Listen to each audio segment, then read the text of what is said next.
Muy buenas tardes, soy el director de la Casa de Galicia, Luis Ramos. Quiero darles la bienvenida a ustedes que son los guardianes de nuestra salud. Solo quiero darles la bienvenida y dejarles trabajar porque nos interesa mucho que puedan compartir sus experiencias de cómo van a luchar ustedes contra las estadísticas y que algún día podamos evitar hablar de que 1 de cada 3 hombres o 1 de cada 4 mujeres en algún momento de su vida va a tener cáncer y cuando hablemos de eso, pues poder pensar que es una cosa cronificada, que vamos a poder vivir con unos estándares de calidad buenos. Bienvenidos a la Casa de Galicia, esta es la casa de todos, están invitados a volver siempre que lo deseen, como también señalaba ahí pensando que habría imágenes de Galicia, pero bueno, volver a visitar Galicia, que es una comunidad que estará siempre, siempre encantada de recibirles. Buenas tardes y que tengan una buena jornada de trabajo.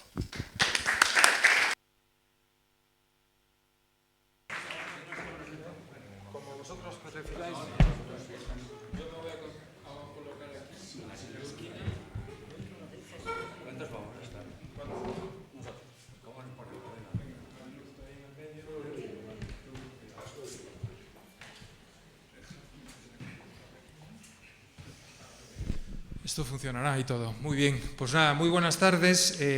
Muchas gracias, Luis, por la acogida y por la labor que estás desarrollando en la Casa de Galicia y también a todo el personal de la Casa, que la verdad da gusto y siempre nos facilita las cosas siempre que tenemos que hacer cosas aquí en la Casa de Galicia. Muy buenas tardes a todos y muchas gracias por la asistencia. Es un placer ver la sala así de llena y habla, desde mi punto de vista, de dos cosas, ¿no? Esta es la segunda edición de esta charla, de este coloquio que tenemos alrededor de oncología. Habla, por lo tanto, del interés sobre el tema. Las estadísticas, como saben, hablan posiblemente de cerca de 286.000 casos nuevos de cáncer en España, con lo cual, lógicamente, luego lo hablaremos, es una prioridad desde un punto de vista de salud y es un tema que despierta interés. Pero también habla de una cosa muy importante y es el interés que despiertan las personas que realmente son los protagonistas de esta charla y que luego pasaré a presentar por su prestigio y por su generosidad. No únicamente por estar aquí, por la generosidad quien se dedica a los demás desde el mundo de la ciencia o desde el mundo de la investigación y de la asistencia. Un agradecimiento también especial a Somega, a la Asociación de Médicos Gallegos y a su presidente, que lo tenemos aquí en primera fila, Julio Ancochea, por la labor que realizan en la organización de este tipo de actividades, de divulgación científica, de divulgación social y también una actividad que yo sé que es muy importante para Somega, como es la actividad de ayuda, la actividad de solidaridad.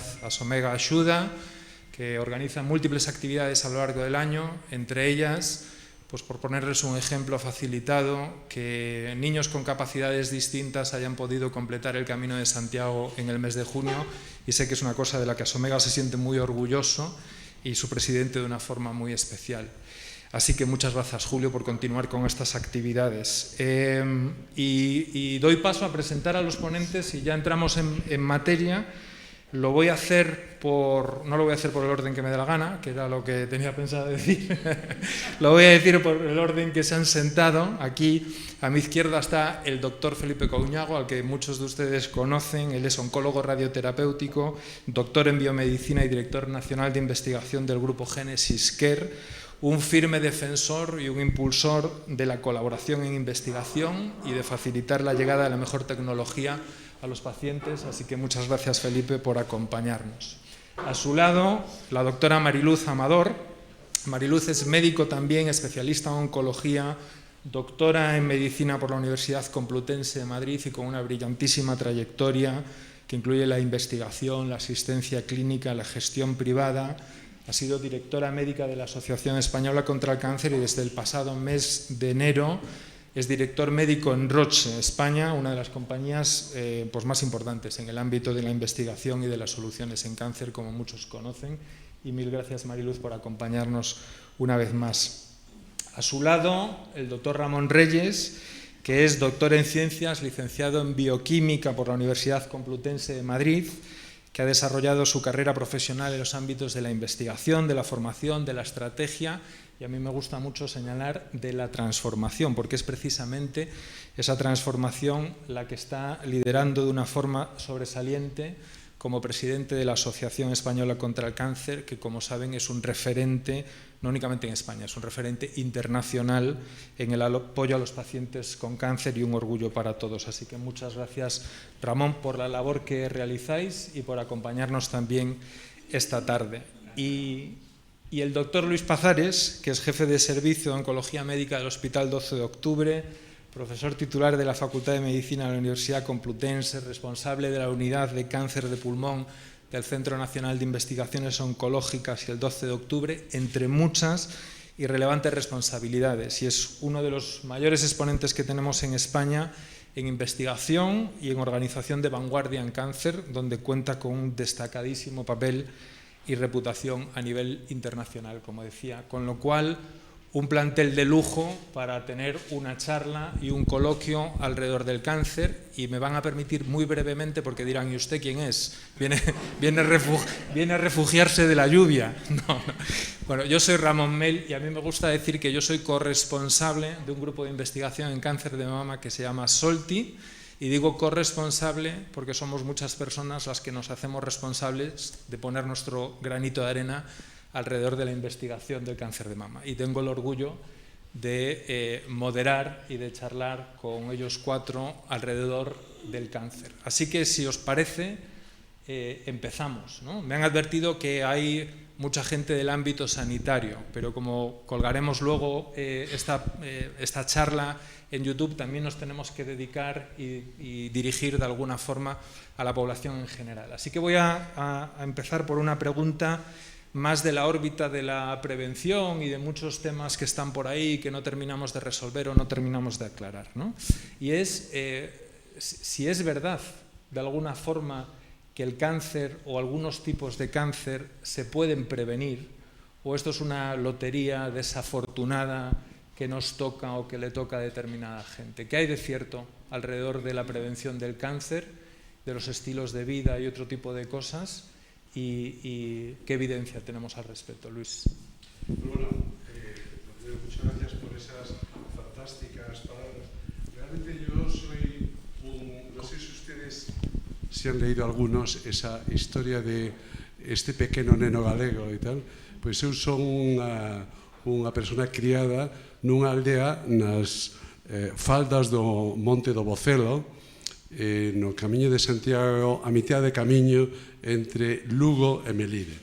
Entre Lugo e Santiago, justamente da Bisbarra de Melide, cerca, seguro que ustedes lo conocen, de las tierras de Ulloa, que les sonará por algunas referencias más novelísticas.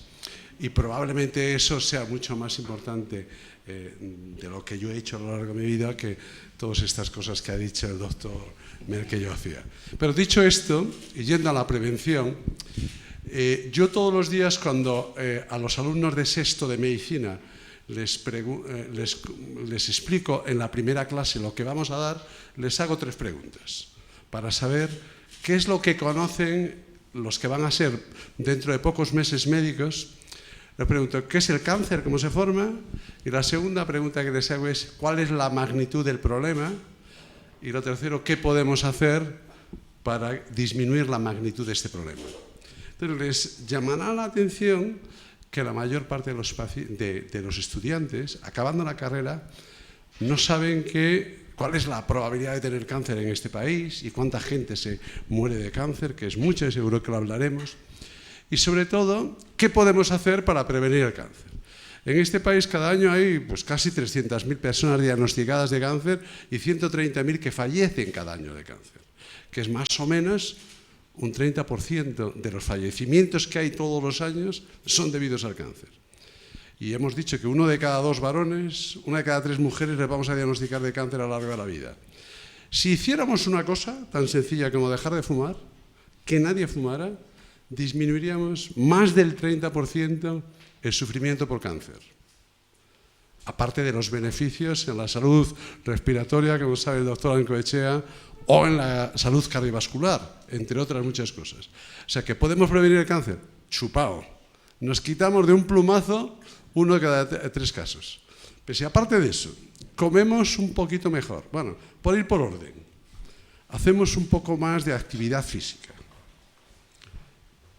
dejamos el alcohol, comemos un poquito mejor, un poco más de verduras, quizás de frutas, menos carnes rojas, menos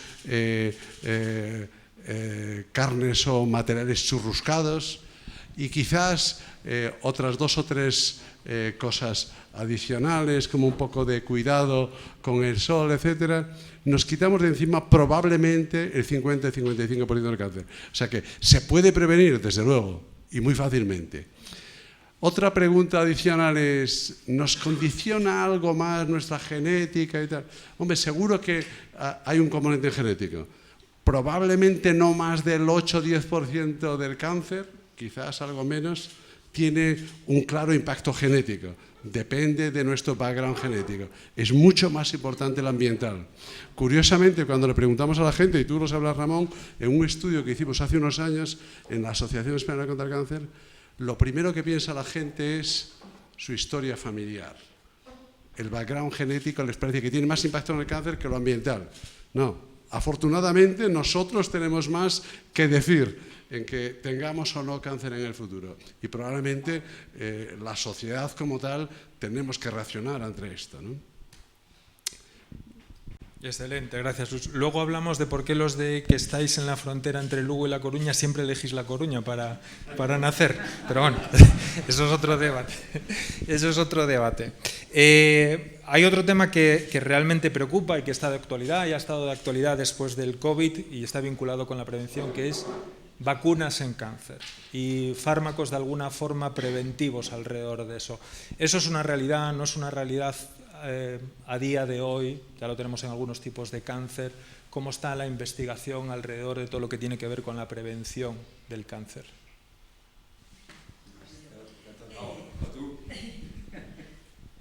Bueno, pues tengo un micrófono. Gracias. No, a tu pregunta, Ramón, si hay vacunas en cáncer. Yo creo que esto Luis sabe mucho más que yo, pero bueno, yo creo que es importante. Sí que se están investigando fármacos con el mecanismo de acción de la vacuna, que son vacunas literalmente, pero estamos todavía, bueno, pues no va a pasar mañana. Que la inmunidad juega un papel importante, seguro, que eso ya lo sabemos por muchas cosas, pero que el mecanismo en concreto vaya a funcionar y vaya a permitirnos pues eso, ¿no? Evitar o poder tratar en estadios precoces, eso todavía yo creo que está todavía, ¿no?, en vías de investigación. Pero cuenta tú más, doctor Pazares, que seguro sabes más. No, bueno, desde luego, yo creo que en el futuro seguro que haremos algo de prevención activa, con quimioprofilaxis o con inmunoprevención. Con toda seguridad. Tenemos algunos datos. Por ejemplo, cuando vemos con un tumor de los más frecuentes, el tabaco y el cáncer de pulmón, sabemos que 2 personas que fuman lo mismo, el riesgo de tabaco de la persona que desarrolla EPOC, bronquitis crónica, es mayor, 4 a 6 veces más probabilidad de tener cáncer que el que no la desarrolla. Eso quiere decir que probablemente hay algo constitutivo del individuo, esa facilidad para desarrollar una respuesta inflamatoria, que puede ser buena en algún caso, pero en exceso sabemos que es mala y favorece, por ejemplo, la tumorogénesis. Pues sabemos que a lo mejor en estos podemos intervenir. De hecho, hay un estudio bastante relevante hace unos años que en pacientes que habían tenido un infarto de miocardio y que tenían datos de inflamación, le dieron un antiinflamatorio potente, un fármaco biológico, se llama canakinumab, que es un inhibidor de una vía inflamatoria de interleuquina 1 beta. Bueno, lo daban con el interés en disminuir la incidencia de eventos cardíacos durante el siguiente año. Y probaron 3 dosis y también había un grupo control, placebo. Lo que vieron es que disminuía muy poco los eventos cardíacos. Sin embargo, disminuía sustancialmente y proporcional a la dosis la incidencia y la mortalidad por cáncer de pulmón. Dense cuenta que un señor que ha tenido un infarto con frecuencia tiene los mismos factores de riesgo que el señor de cáncer de pulmón. Ha fumado mucho, inflamación sistémica, etcétera. Y a lo mejor es el primer dato en este sentido. Y ahora lo estamos estudiando un poquito más en extenso. Otra gente decimos que quizás si la inmunoterapia es buena, cuando se ha desarrollado un tumor, si lo damos antes de eso, pues incluso puede ser más buena. Y también estamos diciendo algún estudio. Y desde luego las vacunas probablemente tengan mucho que decir, más ahora que hemos visto que alguna tecnología, como está basada en RNA, mRNA, nos facilita sobre todo mucho logísticamente la manera de fabricarlos y de que sea mucho más fácil acceder al paciente, ¿no? Sí que es verdad que la primera vacuna al cáncer llegó hace más de una década. Fue la primera vez en la historia que una vacuna llegó para tratar el cáncer, no para prevenirlo. Fue en cáncer de próstata, en pacientes metastásicos, resistentes a la castración, una enfermedad ya avanzada, la Sipuleucel T, que muchos seguramente la conocéis, pero la magnitud del beneficio fue pequeña. De hecho, nunca se llegó a administrar en España, nunca se llegó a utilizar. Pero sí que el concepto vacuna, si lo ampliamos, tenemos en cuenta la vacuna del papiloma, la vacuna de la hepatitis B. Solo con este acto, con este gesto, puedes evitar el cáncer ginecológico, el hepatocarcinoma, ¿no? De ahí resaltar ese concepto vacuna, ¿no? que de hecho ya está, ¿no? El concepto vacuna ARN mensajero, es decir, enseñar a nuestro sistema inmune, oye, cuando tú veas una célula de este tipo, con estas proteínas determinadas, esas células son malas y tienes que ir a por ellas. Es verdad que no hemos llegado a esto, pero sí que ya tenemos la primera vacuna contra el cáncer, está ahí, que es la Sipuleucel T en cáncer de próstata, y tenemos estas vacunas para el papiloma y la hepatitis B, ¿no? Estupendo. Y relacionado con eso, ¿no? Porque de lo que estamos hablando de alguna forma es de medidas para la prevención, poder avanzar también desde un punto de vista terapéutico y demás. Me interesa, Ramón, te lo dirijo a ti. La Asociación Española contra el Cáncer hace muchos años tuvo un papel, yo diría que fundamental, cuando se puso en marcha el programa de screening contra el cáncer de colon, entre otras cosas recogiendo más de 500.000 de firmas y llevándolas, creo que, al Parlamento para que se pusiese en marcha, ¿no? ¿Qué importancia tiene estos programas de screening, de cribado poblacional, para poder diagnosticar cuanto antes, detectar cuanto antes? ¿Y por qué todavía nos queda un recorrido? Es decir, ¿por qué algunos sí y algunos no?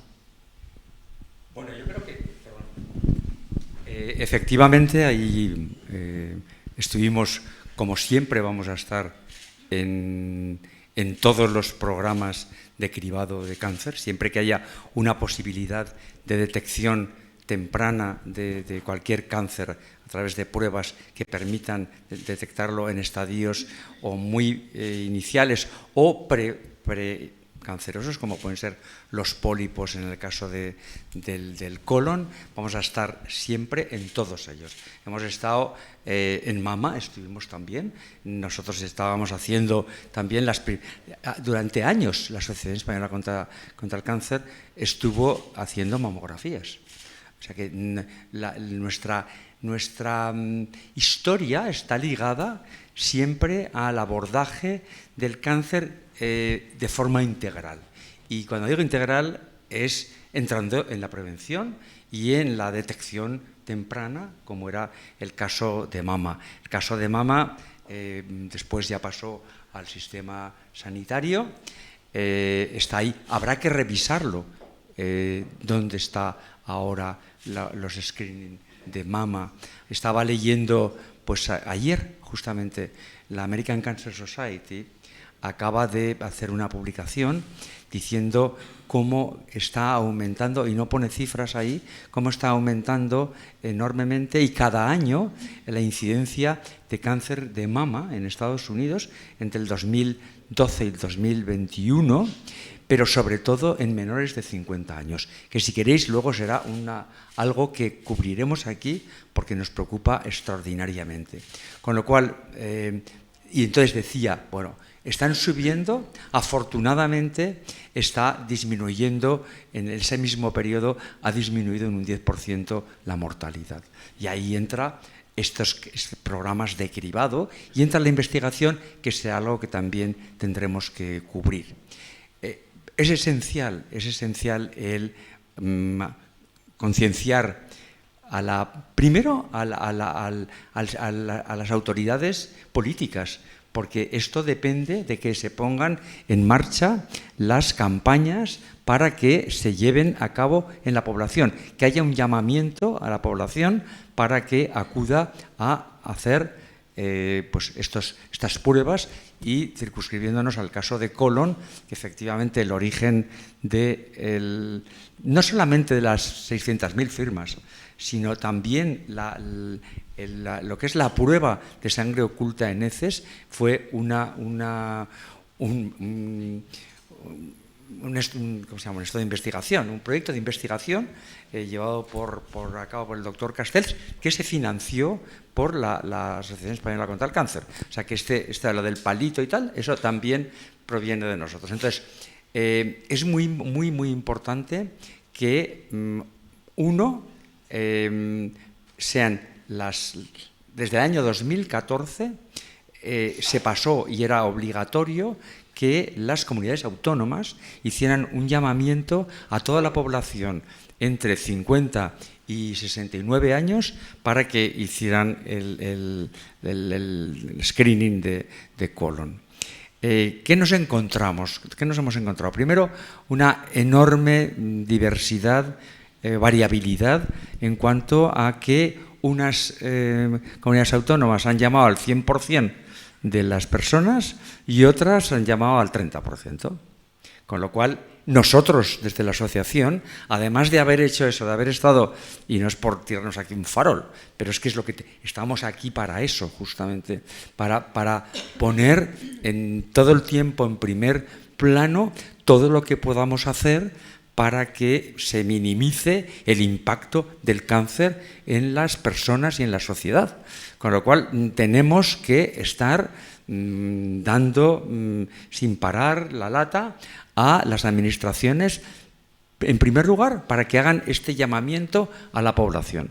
Y luego nos hemos encontrado con una sorpresa, y eso Mariluz lo ha vivido porque estaba todavía con nosotros, en un estudio que hicimos sobre el cáncer de colon, descubrimos que el 50% de la población que tenía que está implicado por edad en esos programas de cribado, pensaba que no iba con ellos. Esto no va conmigo, pues, y no acuden. Resultado, que tenemos solamente el 31% de la población en riesgo, que es la población entre 50 hasta ahora, que hay que bajarlo, porque el colon es otro de los que está subiendo extraordinariamente por debajo de 50.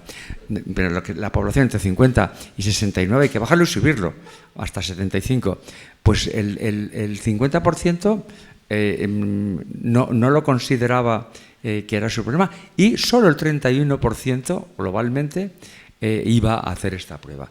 Y esta prueba es tan sencillo como que si un cáncer de colon se detecta en estadio 1 o 2, la tasa de supervivencia es del 90%.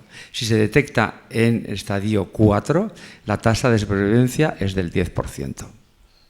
Así de sencillo. Con lo cual, bueno, la importancia de esto es fundamental, y tenemos que seguir, y seguimos trabajando ahora en la doble vertiente, empujando a las administraciones.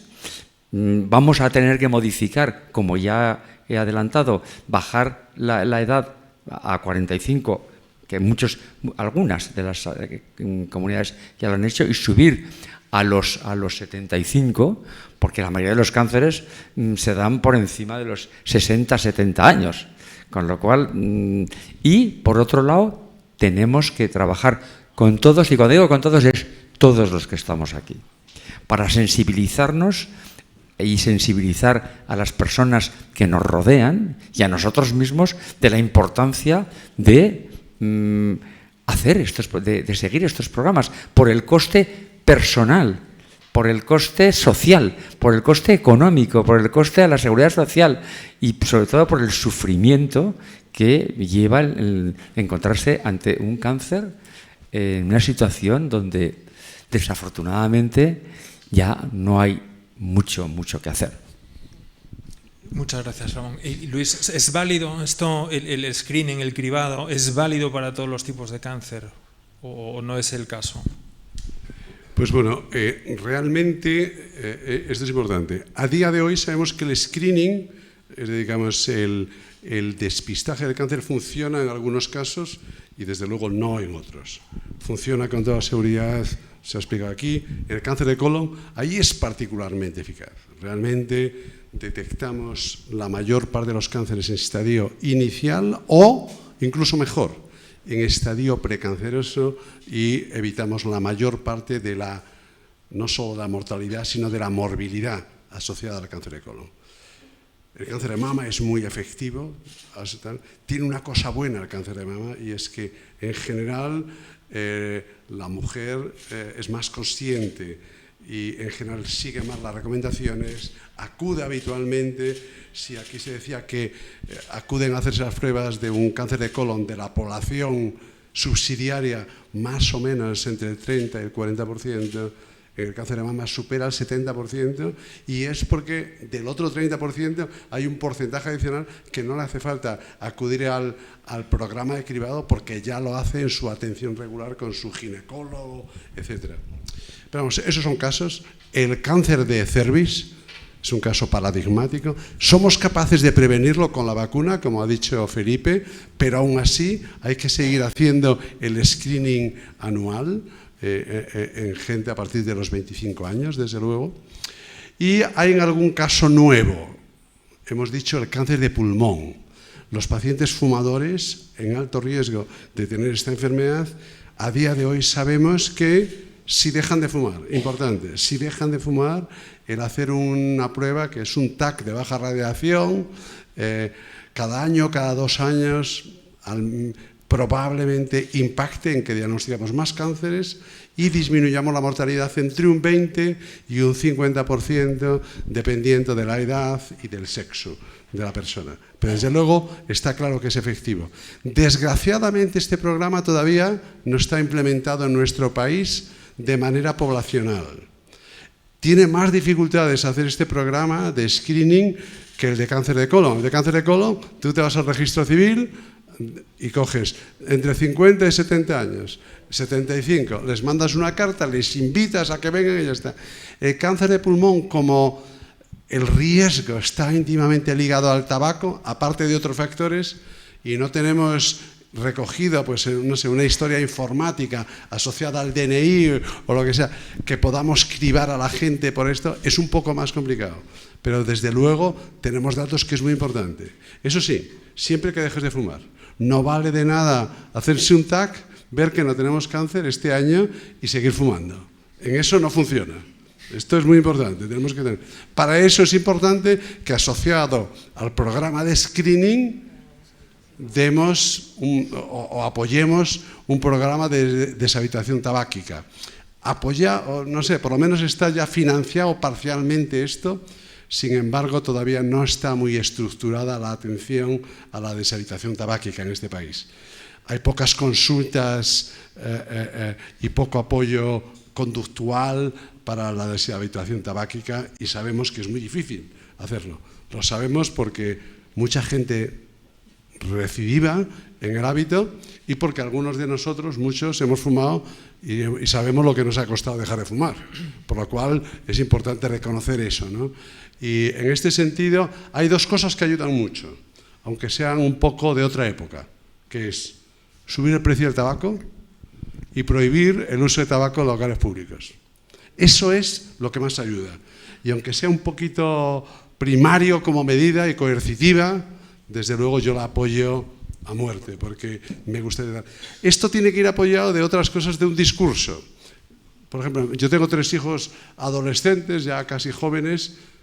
Nunca en clase les han explicado la importancia de la prevención realmente con cifras, estas cifras de que vea de que se muere la gente en este país y de qué manera pueden prevenirlo, ¿no? O sea, que tenemos que educar un poquito más en este sentido. A mí no, justamente porque ya ha habido un momento, Luis ha empezado hablando del tabaco en la prevención, en esos 4 o 5 factores que podemos abordar nosotros en nuestra vida diaria. Ha vuelto a hablar ahora del cáncer de pulmón y del tabaco y de las causas. Y a mí me gustaría compartir aquí algo que es una realidad que tiene algunas zonas de perversión que quiero compartir con todos ustedes, con todos vosotros, y es lo que está ocurriendo con los jóvenes en este momento. Nosotros en la Asociación Española contra el Cáncer, como bien ha explicado Luis, y Mariluz lo ha compartido, durante años hemos estado haciendo programas de deshabituación tabáquica con resultados pues bastante descorazonadores en muchos casos. O sea, muchísimos. Vimos que nos costaba aproximadamente 1.350 euros por paciente o por persona que atendíamos y que había un 70% que no funcionaba. Y entonces lo que está ocurriendo ahora es que el tabaco, de alguna forma, el tabaco de combustión, en nuestra sociedad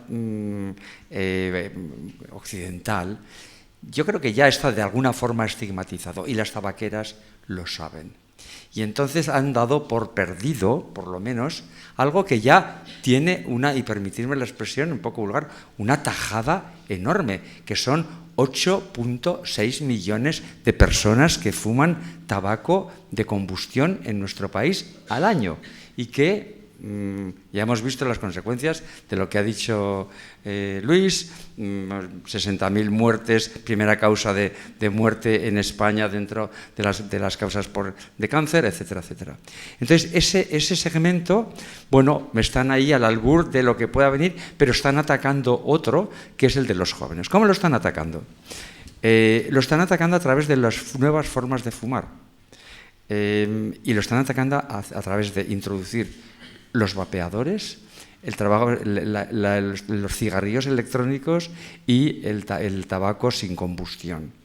Entonces, esto se están haciendo unas campañas que son alucinantes, de inocuidad, no pasa nada, y no solamente eso, sino que son productos que no están regulados.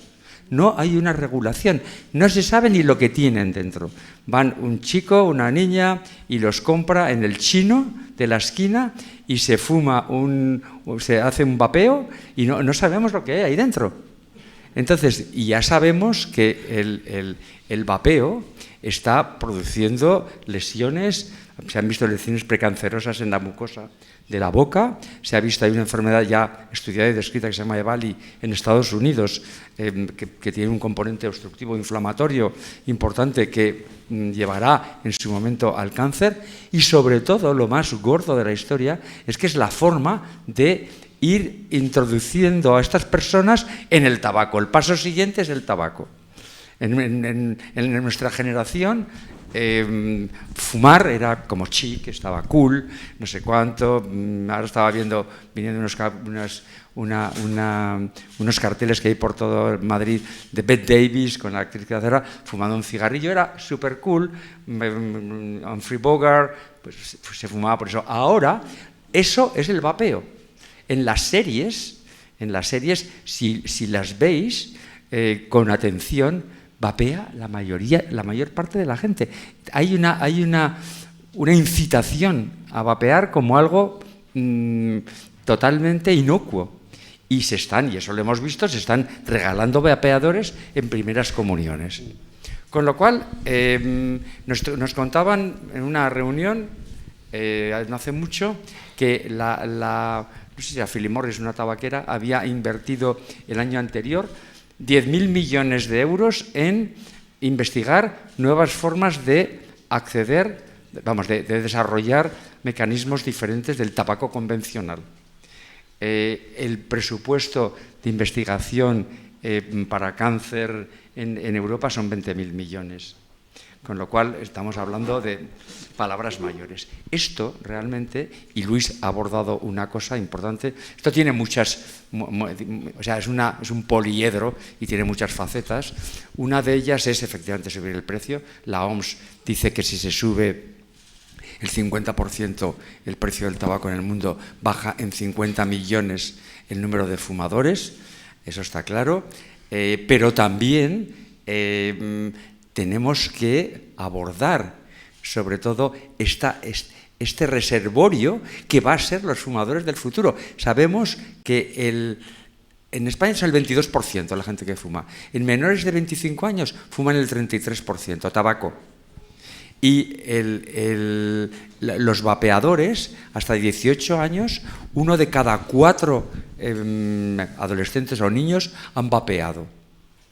Esto tenemos que regularlo. Ya hay una ley, bueno, hay un proyecto de ley que se está poniendo en marcha, pero esto tenemos que empujarlo todos. Es que nos estamos cargando las generaciones. Ya sabemos el desastre que está suponiendo el tabaco en las poblaciones, en la población de nuestra edad. Ya lo sabemos.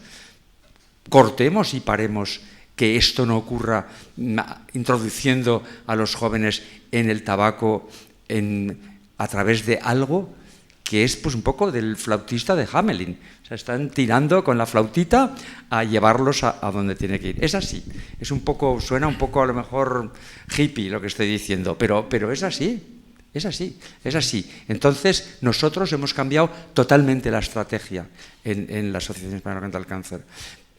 Prevención, estamos en todos los factores que ha dicho Luis, pero nos vamos a focalizar enormemente en tabaco en jóvenes y además movido por jóvenes, porque son los jóvenes los que le pueden contar y transmitir a los jóvenes que es lo que en su lenguaje, en sus vivencias. Tenemos un movimiento que se llama el Movimiento Cero, que ponemos en marcha ahora en el mes de noviembre. Bueno, se lanza, ya llevamos meses en marcha, para 60 proyectos de 1000 que se han presentado, que son actividades para movilizar a los jóvenes, para ver cómo contrarrestamos esto.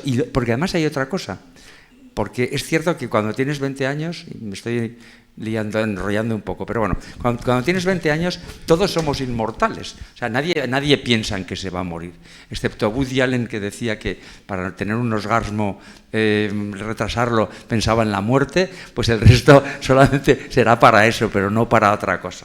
Con lo cual tenemos que buscar una forma épica de movilizar a los jóvenes.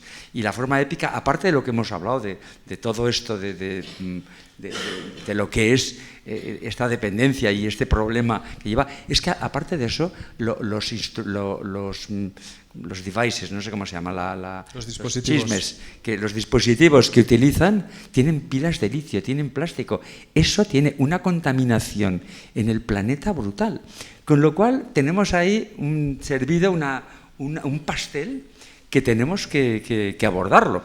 Y lo digo porque tenemos que ayudarnos todos. O sea, tenéis que ayudarnos, nos tenemos que ayudar, porque esto hay que cortarlo. Esto hay que cortarlo y bueno, yo no me puedo poner delante de un grupo de 200 adolescentes, serán ellos mismos los que tienen que defenderlo. Y ya con esto paro porque me he embalado. Muchas gracias, Felipe. Vale.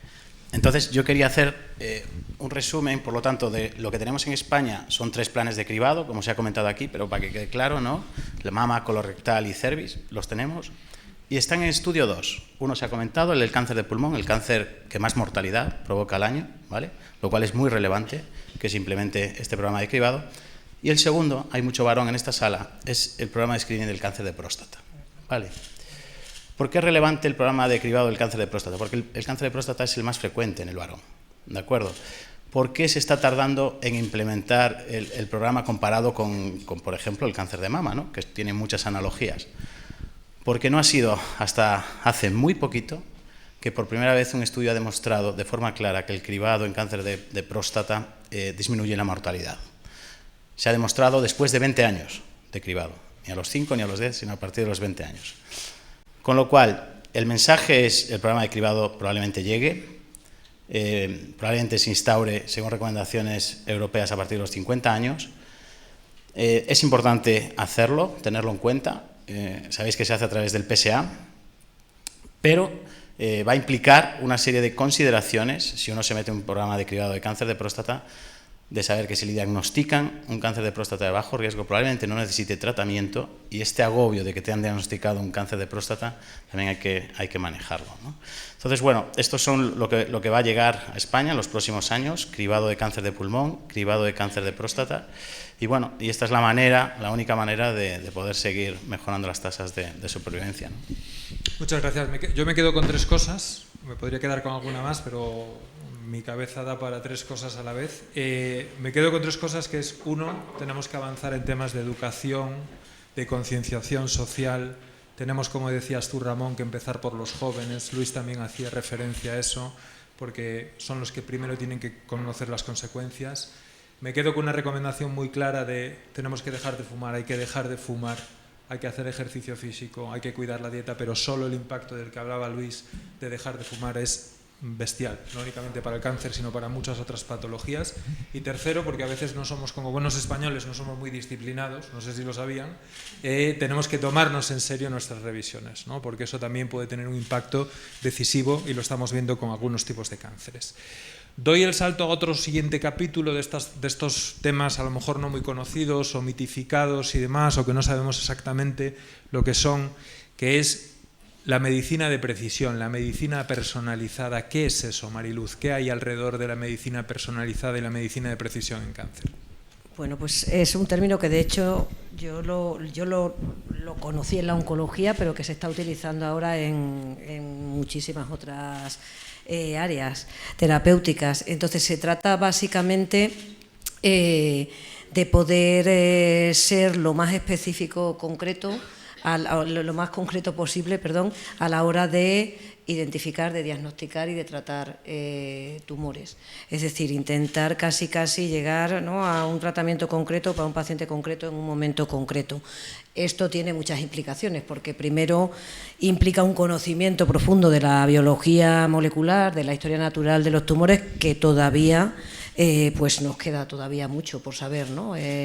Pues Luis, que se dedica a pulmón, en el pulmón se saben algunas cosas, pero quedan todavía muchas que no se saben, ¿no?, de las vías que se alteran y de la cantidad de cosas que tienen que suceder para que eso ocurra. Y esto lo estoy contando porque es importante, porque de ese conocimiento es de donde sale la identificación de dianas concretas, ¿no?, de alteraciones concretas que se puedan detectar, y luego lo más interesante es que haya un fármaco que vaya dirigido a esa alteración concreta, porque si no, no tiene mucho sentido, o sea, con fines de tratamiento, ¿no? Luego también se pueden identificar para fines pronósticos y para otros temas. Entonces, en oncología, en cáncer, se lleva trabajando en esto mucho tiempo, ¿no? Yo creo que el ER2, pero antes del ER2 yo me atrevería a decir que casi el tamoxifeno, como nos descuidemos, ¿no?, fue el primer fármaco realmente dirigido contra una molécula, contra una alteración concreta, ¿no?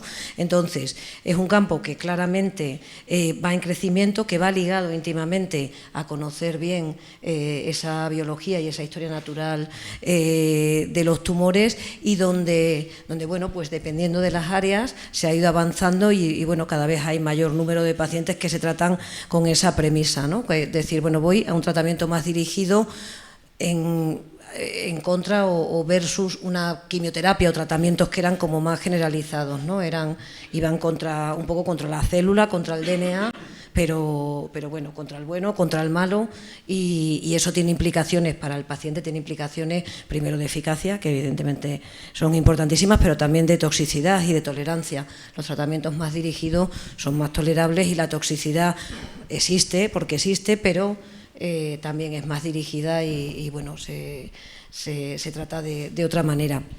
Entonces, no sé si te contesto con esto un poco qué es la medicina de precisión y hacia dónde va. Y yo creo que en oncología, de nuevo, llevamos trabajando muchos años con ella, y cada vez hay mayor grupo de pacientes tratados de esa manera. Siguen siendo pocos, siguen siendo pocos porque todavía nos queda mucho por conocer, porque todavía se nos escapan, ¿no? Se nos escapan muchas veces los tumores, lo coges en un momento, das con la vía, pero luego se hace listo y esa vía termina no siendo tan importante. Entonces no sé si te he contestado. Me has contestado perfectamente. Como...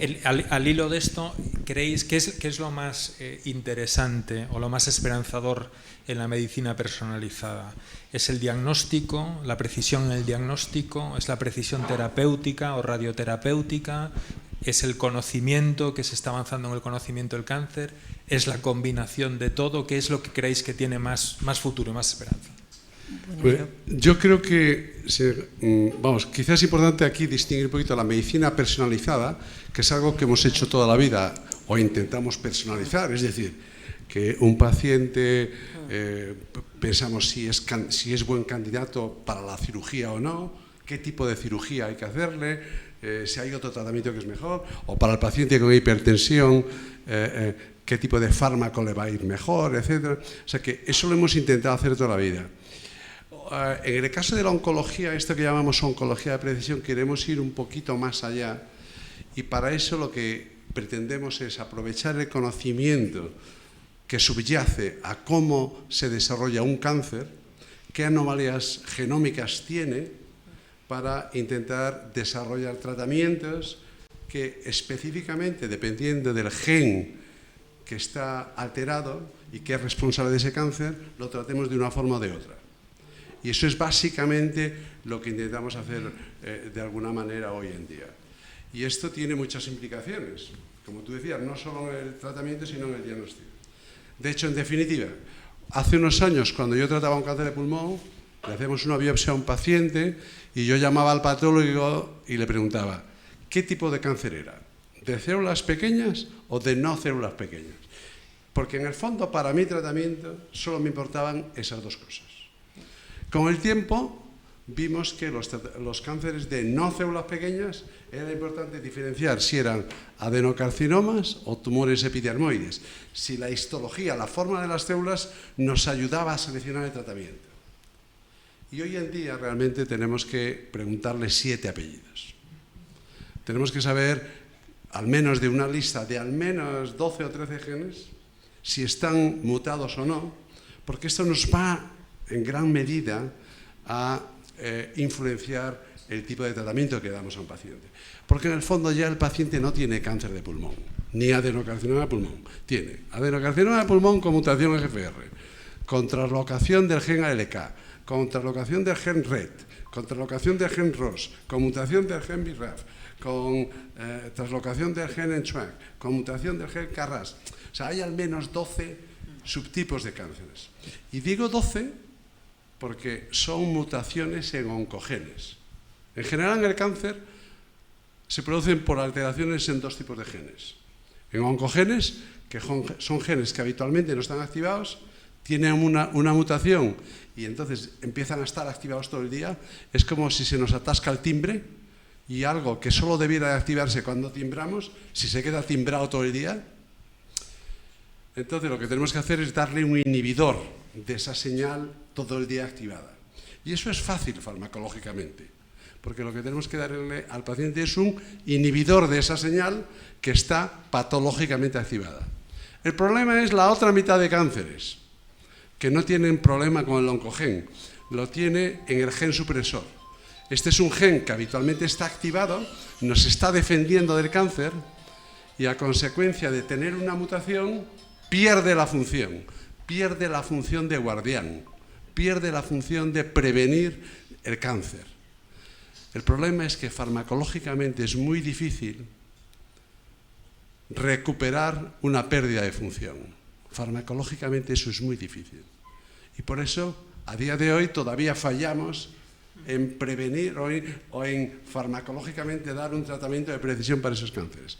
Afortunadamente, en los últimos años hemos avanzado bastante en la inmunoterapia. Entonces, a estos cánceres que tienen problemas con los genes supresores, que no somos capaces de ir a por el gen y machacarlo, sí hemos sido capaces de alguna manera de administrar tratamientos que aprovechan este mayor conocimiento de los mecanismos que utiliza la célula cancerosa para evadir al sistema inmune. Y entonces podemos hacer una cierta inmunoterapia de precisión. Todavía no tenemos todas las armas, pero bueno, cada vez estamos aprendiendo un poquito más.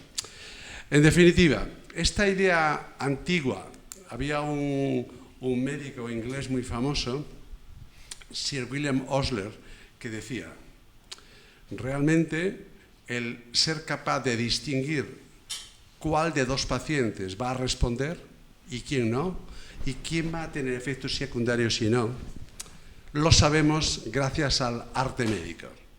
Probablemente hoy en día, más que el arte médico, es la ciencia, es la farmacogenómica o como le queramos llamar, y nos ayuda a que no tenemos que ser artistas, lo que tenemos que ser es estudiosos y estudiar al paciente y a su tumor en profundidad para poder darle el tratamiento más oportuno.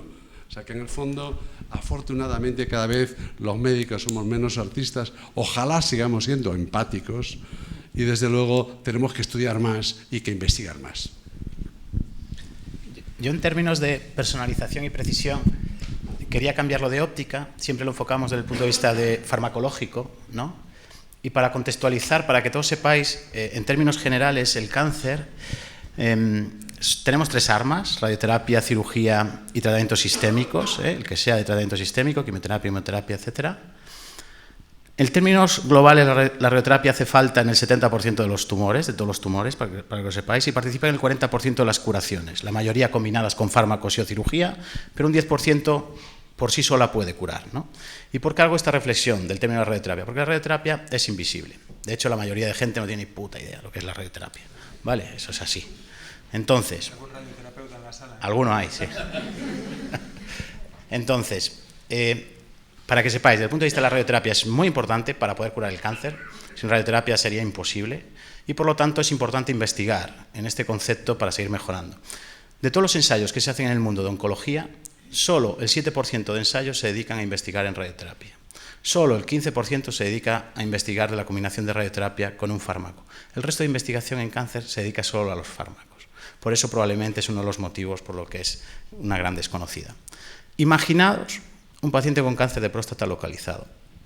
A día de hoy lo podemos curar, gracias a la llegada de esta nueva tecnología que se llaman aceleradores con resonancia, en 5 días, con un 100% de supervivencia a 5 años y un 95% de probabilidades de que no necesite nunca más un tratamiento. Le tratamos en 5 días, haciendo su vida normal, media hora cada sesión, y el paciente está curado. No necesita pasar por quirófano, no necesita anestesia, no necesita sonda, no necesita ningún procedimiento invasivo. ¿Y sabéis por qué lo podemos hacer?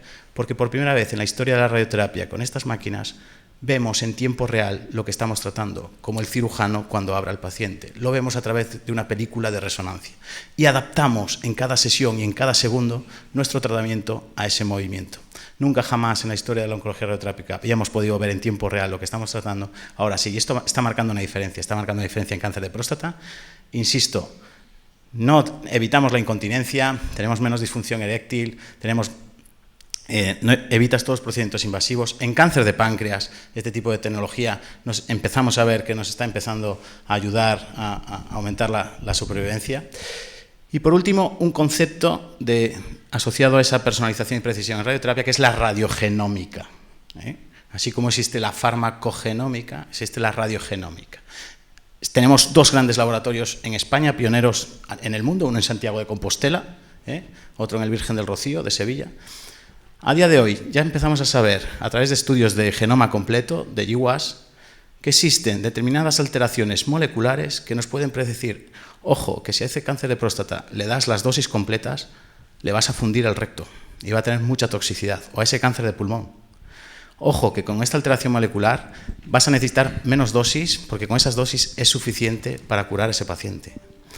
Este tema de la radiogenómica se oye muy poco porque tenemos lo de siempre, menos potencial económico para traerlo a práctica clínica, pero que sepáis que se está investigando en este campo, así como tenemos alteraciones moleculares para terapias farmacológicas dirigidas, empezamos a tener alteraciones moleculares para hacer una radioterapia dirigida, ¿no? Era un poco la reflexión. Muchas gracias, Felipe.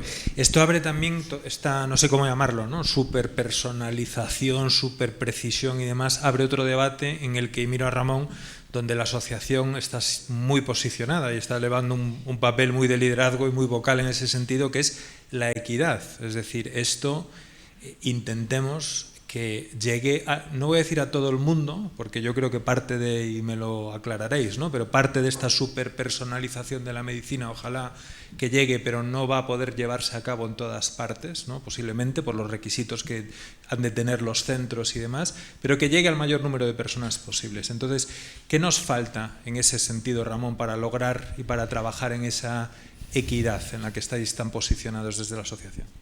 Para nosotros es el eje central, la equidad. Es hacer que cualquier persona tenga las mismas alternativas o posibilidades de acceder a la prevención, a los tratamientos, al cuidado y a los resultados de la investigación y, en su caso, si llega a los cuidados paliativos. En el caso de la medicina de precisión, efectivamente, yo creo que de lo que ha dicho tanto Luis como lo que ha dicho Felipe se infiere que una enorme sofisticación, un enorme conocimiento, una enorme especialización que es necesario y una enorme cantidad de medios que son necesarios para hacer esta medicina de precisión que deberíamos poder aplicar a cada paciente. No es lo mismo tener un cáncer en Huelva que tenerlo cerca del Vall d'Hebron o tenerlo cerca del hospital de Sevilla o de Santiago de Compostela, y eso es un problema. Eso es lo que nos está preocupando enormemente. Y pongo la medicina de precisión, pero es que nos ocupa en todo, absolutamente todo, y estamos trabajando en todos los ámbitos. Entonces, nosotros pensamos, y no solamente pensamos, actuamos para que se establezca una red de conexión entre centros de lugares donde no tienen los medios y donde no tienen la capacidad, posiblemente incluso los facultativos del conocimiento, porque son conocimientos superpunteros. Y, por ejemplo, nosotros tenemos dos bloques de actuación en la asociación. Uno, que es la asociación, que hacemos prevención y acompañamiento de pacientes, y otro que hacemos investigación. En investigación es donde estamos incidiendo en esto específico. La equidad la estamos abordando absolutamente en todo. O sea, no podemos consentir que haya un paciente de Huelva o un paciente de Tarragona que no tenga los mismos servicios con respecto a su enfermedad que pueda tenerlo en Barcelona o en Madrid o en otro sitio. Pero con respecto a esto que estamos hablando, pues acabamos, por ejemplo, de lanzar ahora un proyecto que se llama Proyecto de Supervivencia al 70%, alcanzar una supervivencia del 70%, estamos en un 60%, el reto 70%, y pensábamos haber dado, nunca se ha dado un proyecto de 10 millones de euros a un proyecto de investigación. Y en lugar de uno hemos dado dos, y hemos dado uno de ellos, lo tiene Luis Pazares, lo ha conseguido Luis Pazares, con una red de 350 investigadores en todo el país. Ojo con esto. Y las bases de la convocatoria era que como mínimo tenía que estar involucradas 5 provincias españolas. Están involucradas como 20 o 30. Eso es lo que tenemos que hacer. Es decir, tenemos que trabajar para establecer redes de interconexión y de conocimiento y de formación de facultativos con centros de referencia, este es un ejemplo, lo que estamos viendo. Hay otro en hígado, uno se dio en pulmón y otro en hígado. Y esta es la línea en que Europa está trabajando. Europa ha puesto encima de la mesa la creación de lo que se llaman los Comprehensive Cancer Center. Y ellos prevén quieren que para el año 2030 el 90% de los cánceres en cada país estén tratados, pero no tratados ahí, sino referidos y monitorizados por estos Comprehensive Cancer Center, que tienen unos requisitos, uno tan básico como que tiene que haber en todos ellos siempre unos investigadores básicos unidos a investigadores clínicos para estar trabajando ¿sobre qué? Sobre la hipótesis que en el cáncer la hipótesis es el paciente.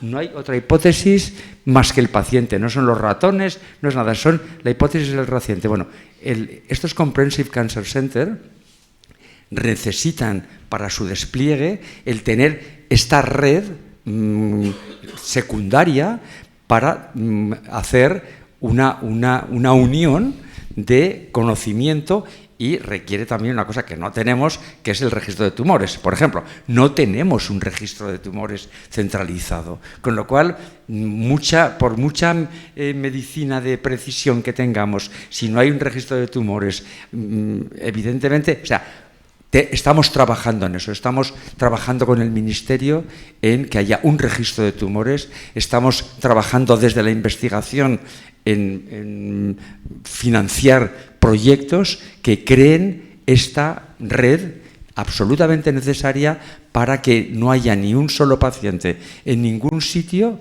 que en el tiempo no se pueda beneficiar de lo que ha contado Luis o de lo que ha contado Felipe.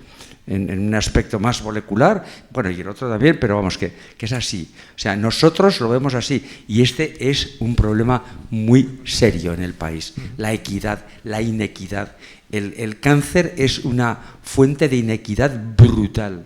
Brutal. El cáncer produce pobreza, el cáncer produce situaciones personales, individuales, absolutamente dispares en función del poder adquisitivo, de la educación, de dónde estás viviendo, del código postal, y nosotros trabajamos todo el tiempo sin parar en esto, pero en esto que estamos viendo, que es por dónde va el cáncer, el abordaje inmunológico, los marcadores moleculares, todo esto es...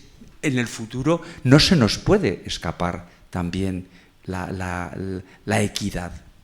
No sé si te he contestado. Estupendamente, perfectamente, Mariluz. Yo quería, con el tema de la equidad, que va mucho más allá de razones estructurales o de que hay una durante todo el viaje del paciente, además desde los cribados, porque hay una parte de los cribados que claramente, porque hay comunidades autónomas que lo tienen totalmente implantado y otras que están empezando. Entonces, y ahí hay parte de la historia de la inequidad que nos caracteriza como país, de nuevo, no solamente en los tratamientos o en la investigación, sino a lo largo de todo el viaje, es decir, a lo largo de el diagnóstico, a lo largo de los cribados, y yo creo que ahí es importante cuando el fármaco, y aquí voy también a una parte que yo creo que somos todos conscientes, cuando en el tiempo que tarda el fármaco en estar disponible para el paciente, eso si nos ponemos a mirar en el país, ya si nos comparamos con otros países de Europa, también hay inequidades, quiero decir, no es lo mismo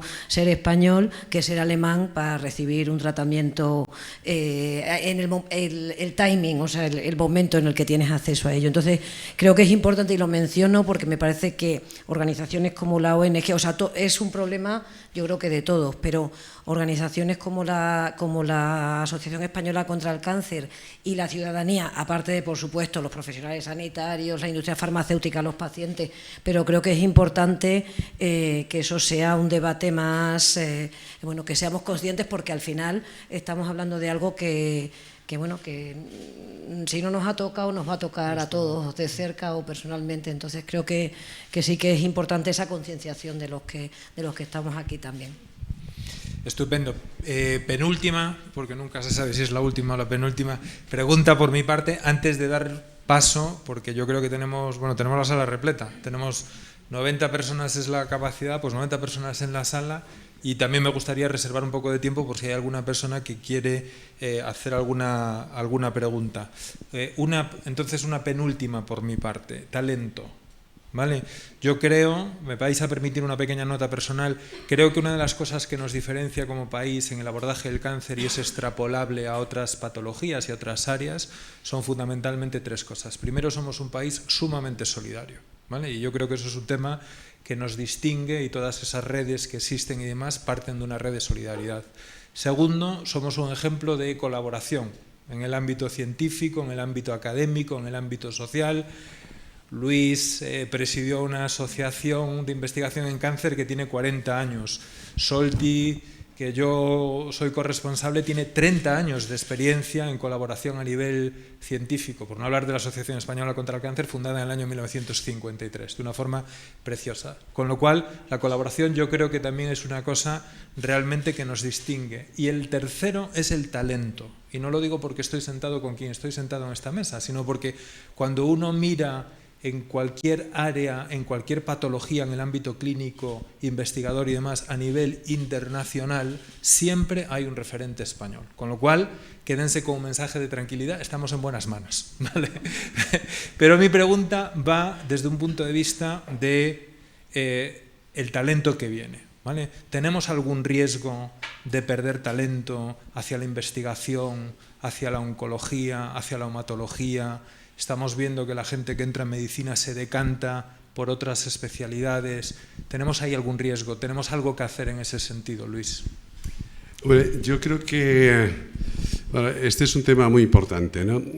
Realmente, si tú comparas con hace 30 o 40 años, te das cuenta que las vocaciones hoy en día no van por el mismo sentido. Pero esto está a todos los niveles. Por ejemplo, a nadie se le ocurre hoy en día hacer biología y dedicarse a la investigación básica. Es imposible que investiguemos y que comprendamos el cáncer si no hay alguna gente que entiende la biología del desarrollo para que luego lo aplique a eso, a la célula tumoral, etc. O sea que esto no solo es cierto que en oncología, que en medicina hoy en día, no sé, este año, dentro de los 500 primeros acabaron con las 100 plazas que había de dermatología, lo cual es representativo. Esto, desde luego, hace 30 o 40 años a lo mejor no era lo que pasaba. Lo cual únicamente hay que decir que no es que sea mejor ni peor, sino que las generaciones van cambiando y cada generación pensamos con nuestra mentalidad y, desde luego, mis hijos tienen una manera diferente de afrontar esto.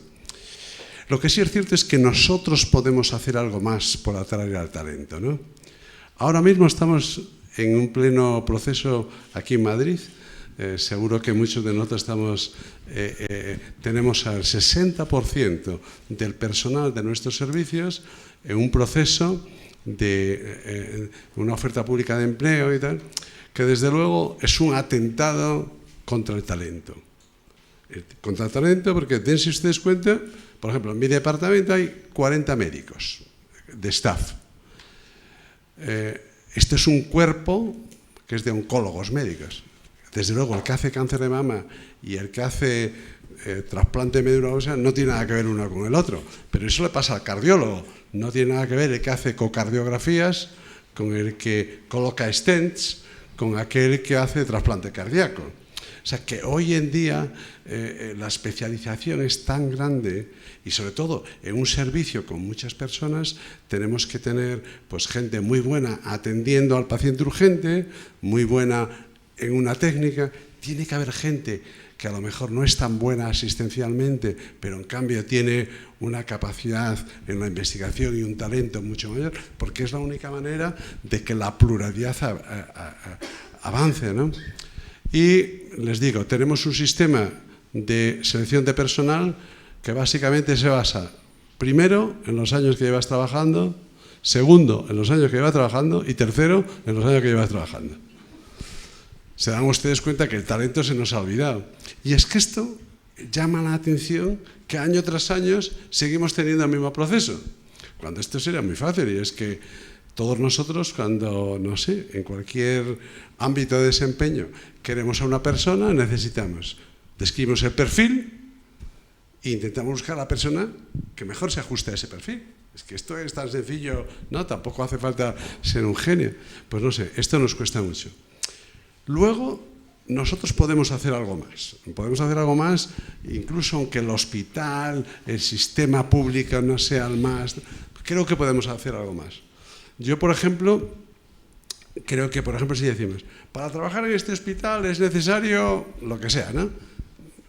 Pues siempre hay alguna persona que tiene ganas y vocación de realmente decir, bueno, como a mí me apetece mucho trabajar en cáncer de pulmón, en no sé dónde y tal, pues tengo que hacer el pino puente. Aprende a hacer el pino puente. Por lo cual es importante también, de alguna manera, demostrar que si tú dices, si usted quiere trabajar y quiere investigar a la vez, váyase 5 años, trabaje en un centro de investigación de primer orden y tal. Llamativamente, a pesar de que luego les vamos a pagar 2.000 euros al mes, hay gente que todavía lo hace y que se invierte una gran parte de su vida, que se va a América, que está en el centro y que luego viene y que tiene ganas de investigar. O sea que en el fondo muchas veces, con ofertar muy poco, somos capaces de recuperar un poquito ese talento. Si fuéramos por encima capaces de convencer a nuestra administración, quizás que tuviéramos un poco más de flexibilidad para apoyar el talento y esas capacidades extras, las cosas no serían mejor. En este sentido, voy a aprovechar ya para hablar un poquito de una cosa muy importante, y es que en el ámbito investigacional, que es muy difícil que se soporte desde los hospitales públicos, etcétera. En este sentido, tenemos que dar gracias a el empeño de la sociedad civil, muchas veces, a asociaciones como la AFC, desde luego, que han sido instrumentales. Lo ha sido en mi carrera científica y lo ha sido en muchas otras, en muchos otros hospitales, ¿no? La inversión que nosotros tenemos de la AFC, de la Fundación CRIS, de algunas otras administraciones, de la sociedad civil a través de agrupaciones, ha sido instrumental para poder desarrollar programas de investigación.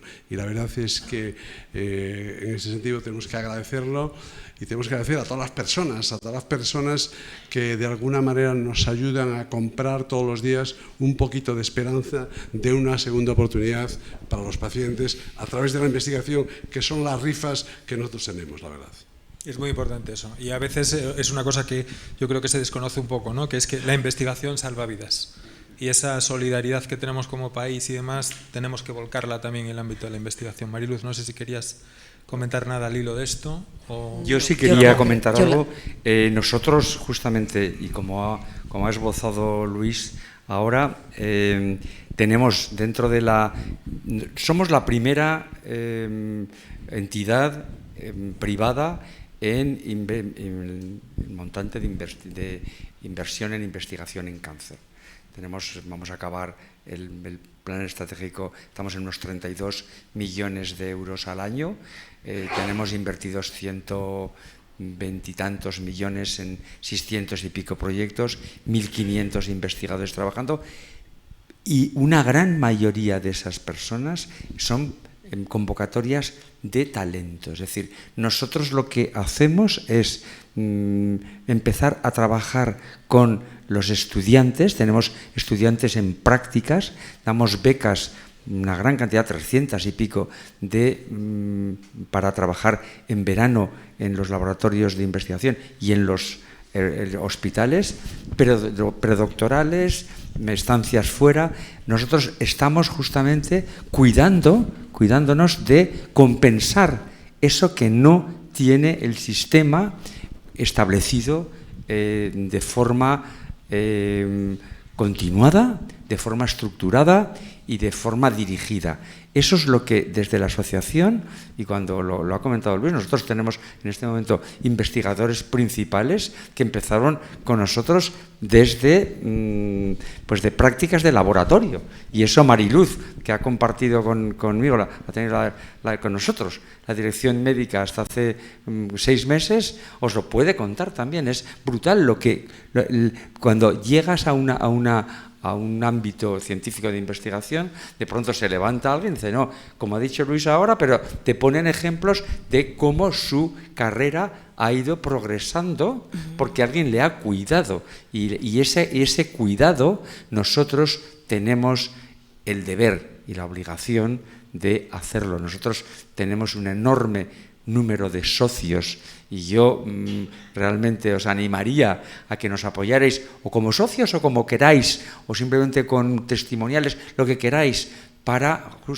poder hacer estos programas, estos proyectos de desarrollo y consolidación del talento, que hace muy poco además nos han dado otro tipo de ayuda de la Unión Europea, que es las Marie Curie, para poder repatriar gente. O sea, estamos todo el tiempo preocupados por el talento, porque tenemos en este país, lo podemos decir, y lo puedo decir delante de personas que lo saben, tenemos unos oncólogos que están a la altura y tienen el reconocimiento de estar en el top, en el último cuartil, el último 10% de los científicos, de los oncólogos del mundo.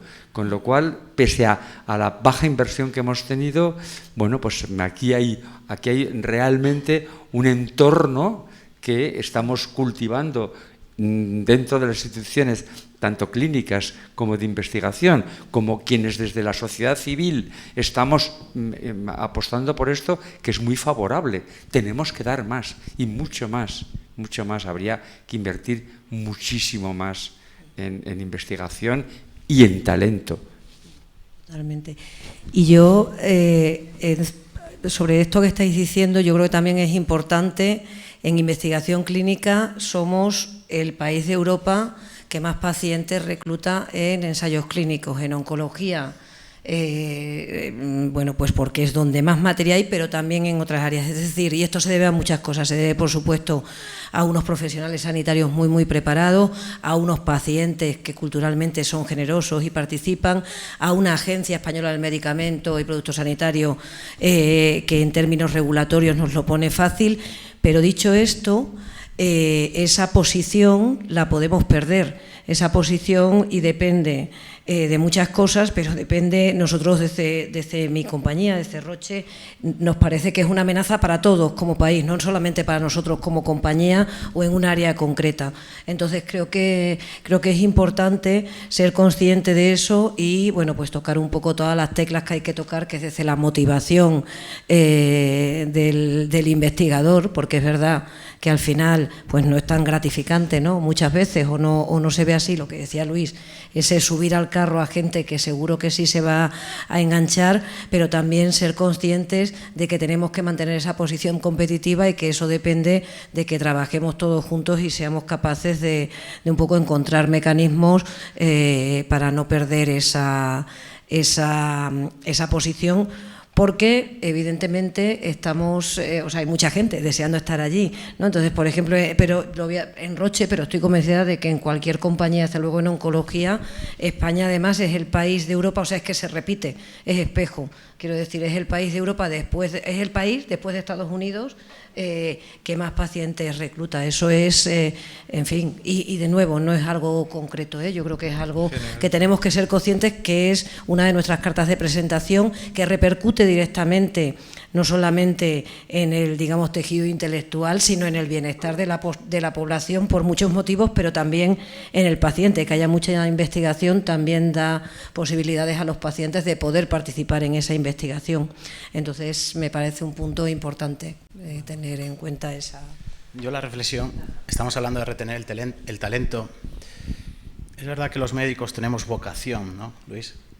Y con esto de la vocación, bueno, tienes vocación, entonces pues tú tienes que darlo todo, y la hipoteca o el alquiler, si no tienes hipoteca, a ver quién lo paga, ¿no? Porque la vocación no lo va a pagar.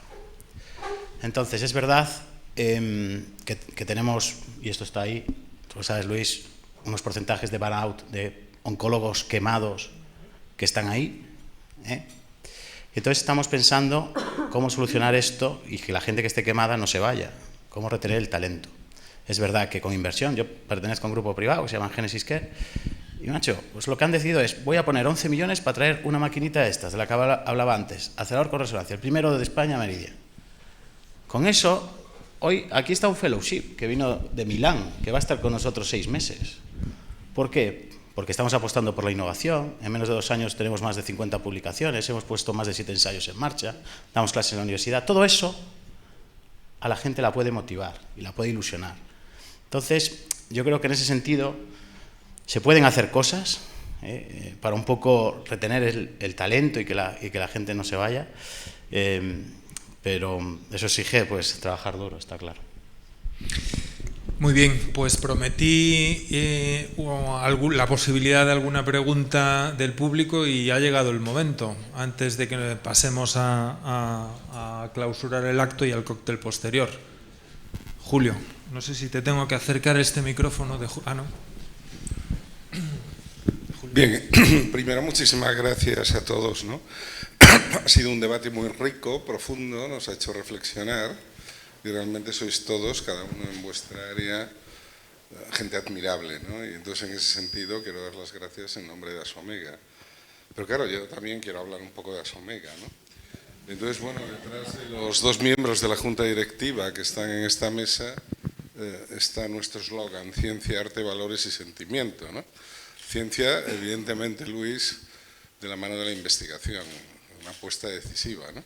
Pero también, como dice Gabilondo, sin afectos no hay conceptos, ¿no? De manera que somos personas que trabajamos con por y para personas, y ya no hablo cuando a una de estas personas se le diagnostica un tumor del tipo que sea, ¿no? Tenía aquí, para no enrollarme mucho, alguna nota. Tabaco. Tabaco, bueno, pues el compromiso de Asomega se demuestra porque el actual vicepresidente del CNPT lo es en representación de Asomega. No lo es de la Sociedad Española de Cardiología, ni de Oncología, ni del Medio Ambiente, en representación de Asomega. Y está luchando intensamente con la ministra y con el subsecretario por la nueva ley antitabaco que abarca muchas de las cosas que tú has dicho, Ramón, ¿no? El vapeo, las nuevas formas de tal, el IQOS, la presión extraordinaria de la industria tabaquera, que llega a rondar en el plano de la ilegalidad, etcétera, etcétera. O sea que estamos ahí. De hecho, bueno, somos muy modestos, tenemos poquito dinero, somos muy idealistas, pero precisamente hemos ido a los institutos y a la enseñanza secundaria y hemos convocado premios a los mejores vídeos elaborados por los propios estudiantes y estamos yendo a los coles, ¿no? Y estamos tratando de mentalizar a los padres de estos niños. ¿Qué más? Me ha gustado mucho que abordaseis el tema de la equidad, ¿no? Y en ese sentido yo fui coordinador científico de la Estrategia Nacional de POC del Sistema Nacional de Salud. Y ahí quiero ir. Y esta va a ser mi pregunta, ¿no?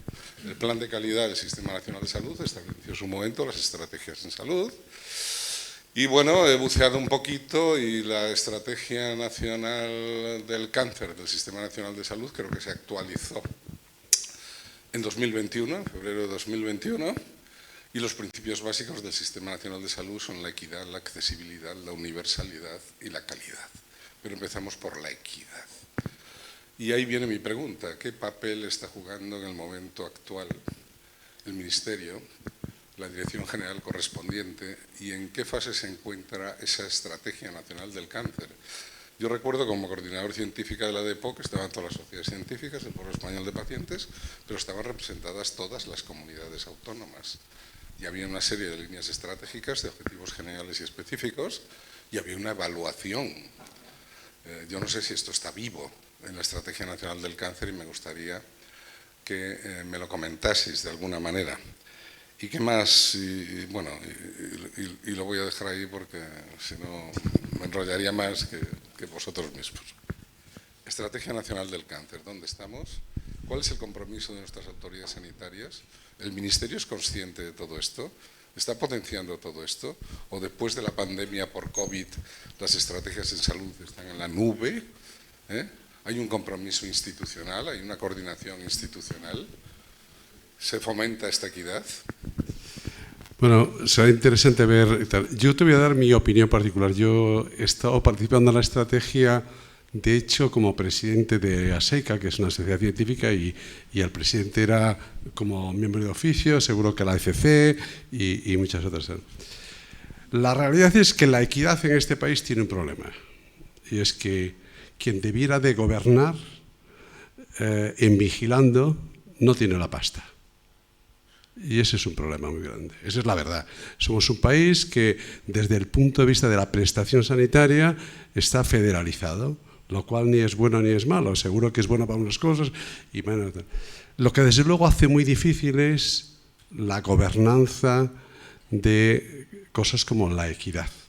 Y de hecho, el problema lo tenemos, el Ministerio de Salud, de Sanidad, tiene bastante pocas atribuciones globales. La salud pública, la aprobación de medicamentos y por lo demás poquito más, porque el dinero se distribuye luego.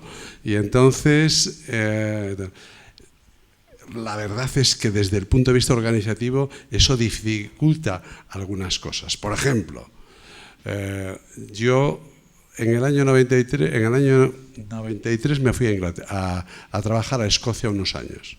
Entonces, el día que llegué, el Lancet publicó un artículo en el que habían evaluado la supervivencia de los pacientes con cáncer de testículo.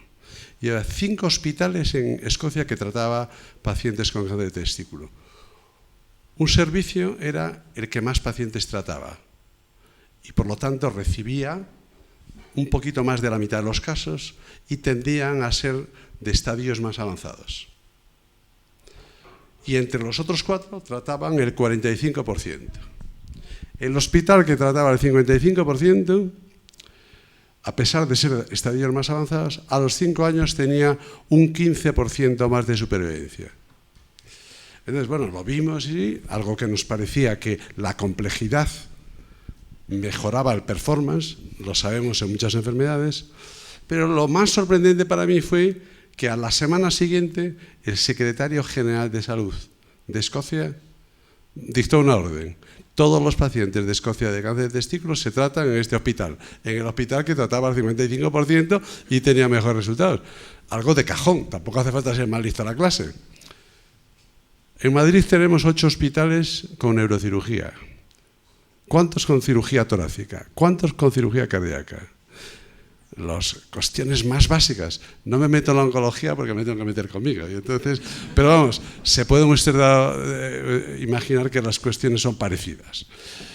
En cualquier hospital, o sea, quiero decir que la complejidad la aprendemos a manejar si tenemos volumen en general. Y cuando la complejidad...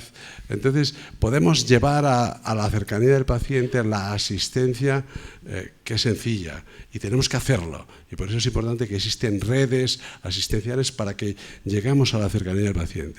Pero la complejidad precisa que acumulemos los datos, los pacientes, los casos complejos. A veces que se mueva el médico y no el paciente, pero que acumulemos complejidad para que seamos mejores.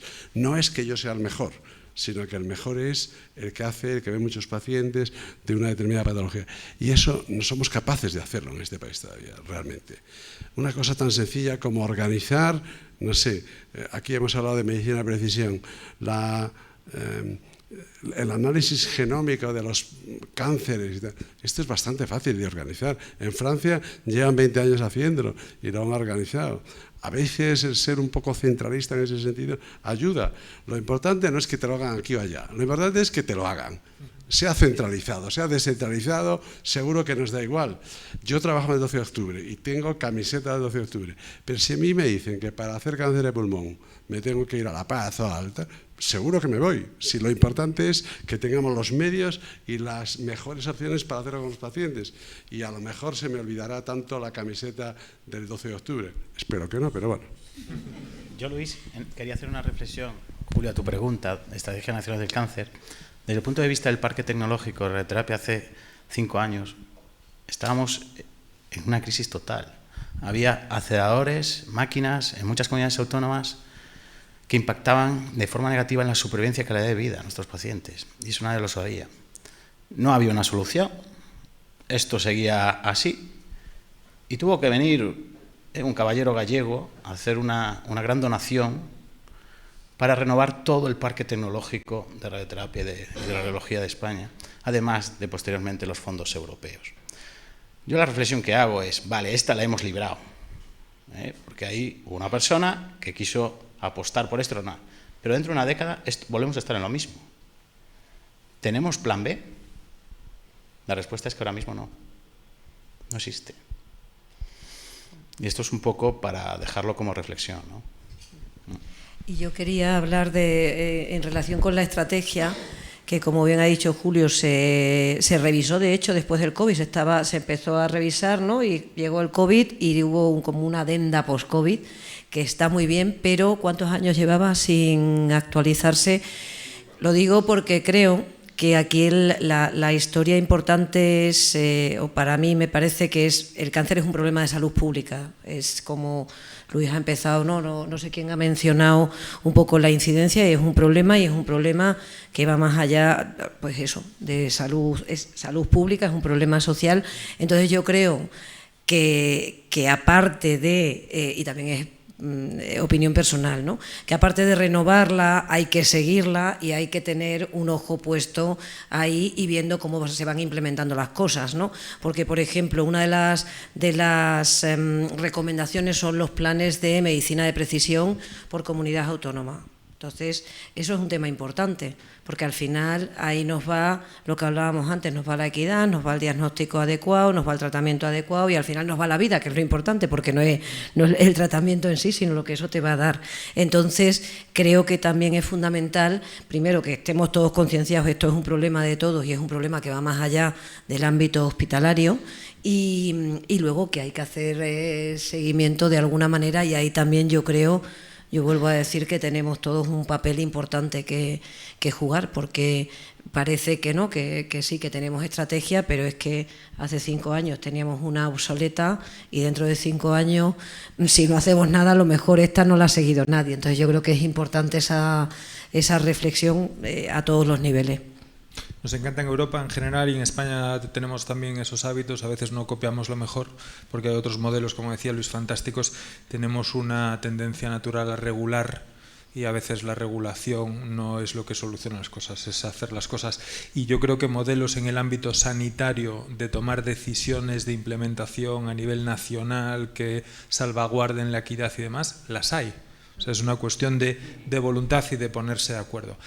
Me vais a disculpar porque me llevan regañando ya 8 minutos para que terminemos, con lo cual vamos a hacer una cosa, y es que os invito a todos a que cualquier pregunta que tengáis la podamos hacer ahora en el cóctel.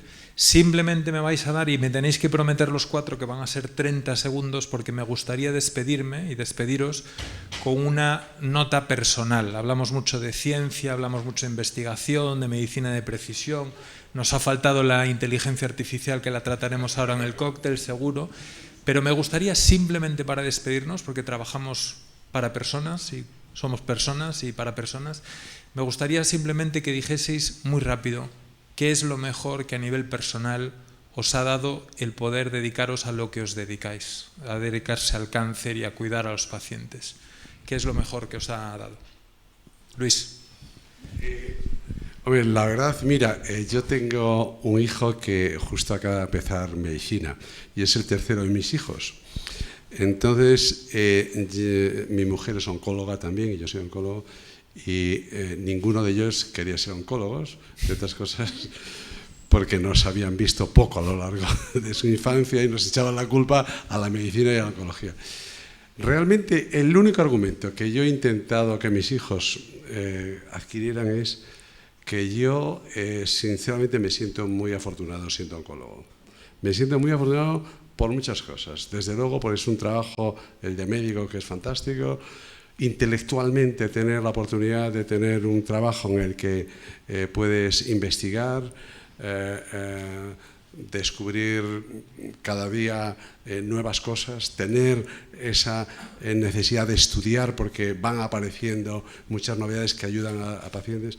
Y desde luego lo más importante, si te gusta la gente, y yo tengo la suerte de que me gusta mucho la gente y estar con ellos, la oportunidad todos los días de ver a pacientes en la consulta es una cosa fantástica y desde luego que es súper gratificante. Y desde luego en esta situación tan impar como la de la relación médico-paciente, el paciente tiene una generosidad increíble, y lo que te da cada día es, desde luego, difícil de comentarle a nadie. Y lo digo, entiendo que esto puede ser fácil y parece que es un brindis al sol y tal, pero os aseguro que seguro que la mayor parte de vosotros, que al menos aquí vosotros dos sois oncólogos, lo habéis vivido igual que yo todos los días.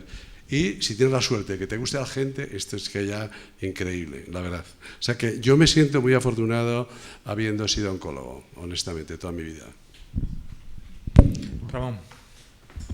Sí, a mí lo que más me está, de alguna forma, gratificando es cuando me muevo por todo el país, sea en congresos de pacientes, en visitas a hospitales, en visitas a centros de investigación, y me encuentro personas con las que estoy hablando, yo qué sé, una sala de espera, en un grupo con un grupo de estudiantes en la Universidad de Navarra, y de pronto te dicen cómo lo que estamos haciendo en la Asociación Española contra el Cáncer les ha cambiado lo que en su familia era y es un drama, y cómo lo han vivido, o las cosas que han ido realmente, cómo ha mejorado su vida o sus circunstancias o su carrera profesional. Para mí eso, el tocar esto, yo que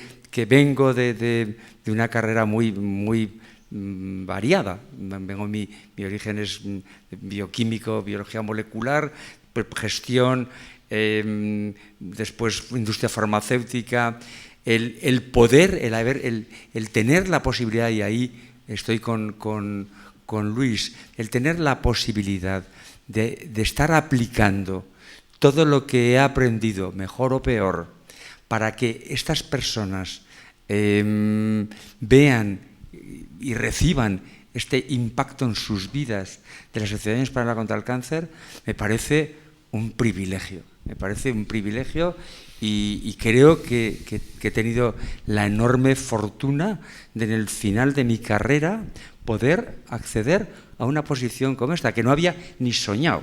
O sea, ni soñado, porque bueno, yo venía de distintos clústeres, por decirlo de alguna forma, y esto lo une todo, y lo une todo en algo que estoy viendo diariamente, o sea, diariamente lo estoy viendo, o gente que me llama y me pide cosas.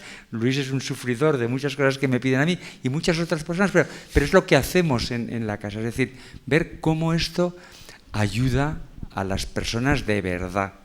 Y eso no tiene precio, eso es un privilegio para mí. Muy bien. Pues yo, a ver, a mí la oncología lo que me ha dado ha sido primero muchísima satisfacción intelectual, inicialmente la parte científica, pero luego no, yo que he dado alguna vuelta, vista desde muchas partes, ¿no? Ver lo complejo que es el problema desde biológico hasta organizativo. Es que entonces, pero eso a mí me ha estimulado y me ha motivado mucho. Luego en ese viaje pues no, la cantidad de gente importante, interesante que he conocido, y lo mejor de todo es que yo sí que tengo la sensación, ¿no? de que de alguna manera contribuyo, trabajando en oncología, contribuyo de una manera importante con la sociedad, ¿no? No tienes esa sensación de propósito y de devolver un poco, que creo que es importante y que es muy satisfactoria. O sea, no es nada generoso, al contrario, yo creo que es bastante egoísta lo de devolver, porque al final te hace sentirte a ti bien, pero sí, eso es lo que me ha dado a mí la oncología. Gracias. Pues a mí la oncología me ha dado la oportunidad de poder ayudar a las personas en uno de los peores momentos de su vida, que es cuando le diagnostican un cáncer, cuando están asustadas, tienen miedo, cuando tú le puedes decir que tranquilo o tranquila, vamos a estar juntos en este camino, y muchas veces el objetivo final es curar. Buah, esa oportunidad, esa posibilidad, yo creo que es increíble, la satisfacción que te da, y es con lo que me quedo.